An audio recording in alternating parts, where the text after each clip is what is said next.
అమరావతి నగర పరిధిలో వైద్యపరంగా కేంద్ర ప్రభుత్వం ఎంతో ప్రతిష్టాత్మకంగా నిర్మించిన ఎయిమ్స్ హాస్పిటల్ అదే తరహాలో ఎంతో విశిష్టత కలిగినటువంటి మరో కేంద్ర ప్రభుత్వ సంస్థ ఎన్ఐడి అంటే నేషనల్ ఇన్స్టిట్యూట్ ఆఫ్ డిజైన్స్.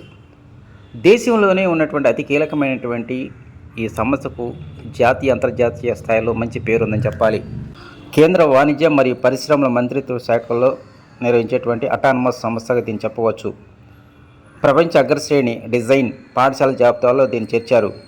ఇక అసలు విషయానికి వస్తే 2015 సంవత్సరంలోనే అమరావతి రాజధానిలో 50 ఎకరాల విస్తరణలో ఈ సంస్థ నిర్మించడానికి పునాది రాయి పడింది.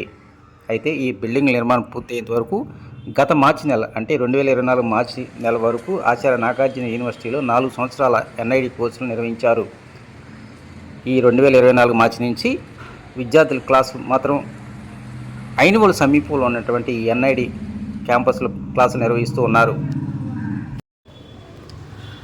జాతీయ డిజైన్ పాలసీకి అనుగుణంగా దేశవ్యాప్తంగా మొత్తం 7 ఎన్ఐడి సంస్థలు ఉన్నాయి. గుజరాత్, బెంగళూరు, భోపాలు, హర్యానా ఇట్లా మొత్తం కలిపి 7 చోట్ల ఈ ఎంతో కీలకమైనటువంటి ఎన్ఐడి సంస్థలు క్యాంపస్లు ఉన్నాయి.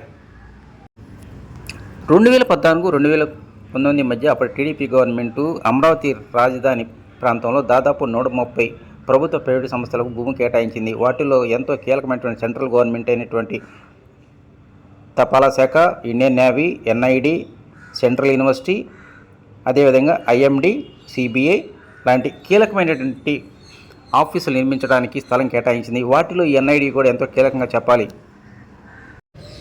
అమరావతి నగర ప్రాంతంలో ఇప్పటికే కీలకమైనటువంటి ఎస్ఆర్ఎం, విట్టు, అదేవిధంగా అమృత యూనివర్సిటీల్లో నిర్మాణ పనులు పూర్తి చేసుకున్నాయి. ఈ యూనివర్సిటీలో వేలాది మంది విద్యార్థులు ఇప్పటికే విద్యను అభ్యసిస్తూ ఉన్నారు.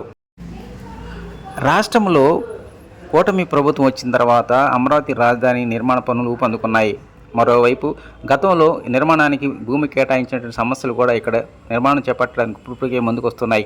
ఇదే సమయంలో వచ్చే డిసెంబర్ నాటి నుంచి పరిపాలనా భవన నిర్మాణానికి సంబంధించి టెండర్లు ఖరారు చేస్తామని మంత్రి నారాయణ ఇప్పటికే ప్రకటించారు. మౌలిక సదుపాయాలైనటువంటి రోడ్డు నిర్మాణానికి ఎక్కువ ప్రాధాన్యత ఇస్తున్నట్టు ఆయన ఈ సందర్భంగా అన్నారు.